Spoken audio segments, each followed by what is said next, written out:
Dans cette vidéo, nous allons traiter de l'anatomie interne des feuilles monocotylédones.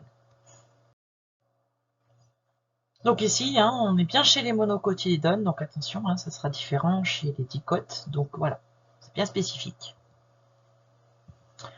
Donc ces feuilles ont évidemment des nervures qui sont parallèles, et lorsqu'on exécute une coupe transversale, donc voilà, on aplatit un petit peu,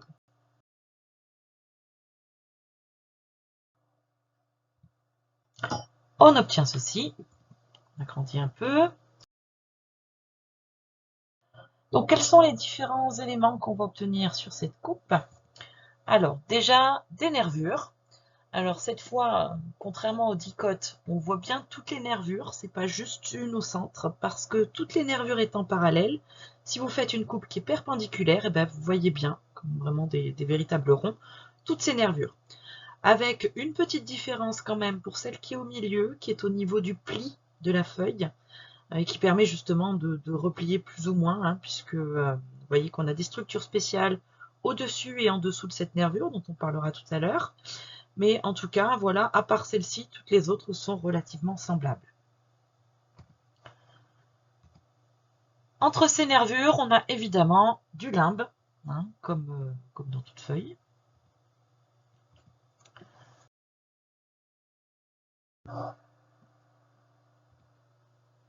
Et donc un épiderme supérieur et évidemment un épiderme inférieur. On a également du parenchyme. Alors, petite différence par rapport aux dicotes. Ici, il y a un seul type de parenchyme, c'est-à-dire que toutes les cellules sont à peu près identiques. Il n'y a pas de parenchyme palissadique, parenchyme lacuneux. Voilà, c'est qualifié de parenchyme. Toutes les cellules sont relativement semblables. Il n'y a pas d'organisation spécifique. Voilà. Ensuite, on a évidemment du collenchyme. Alors, il n'y a pas que du collenchyme. Vous avez également un autre tissu qui s'appelle le sclérenchyme, mais peu importe, qui intervient comme soutien sur cette nervure centrale qui en fait amène une certaine rigidité à la feuille et lui permet d'ailleurs de ne pas être complètement molle et de pouvoir par exemple se dresser quand même vers le haut de la plante, vers l'apex de la plante.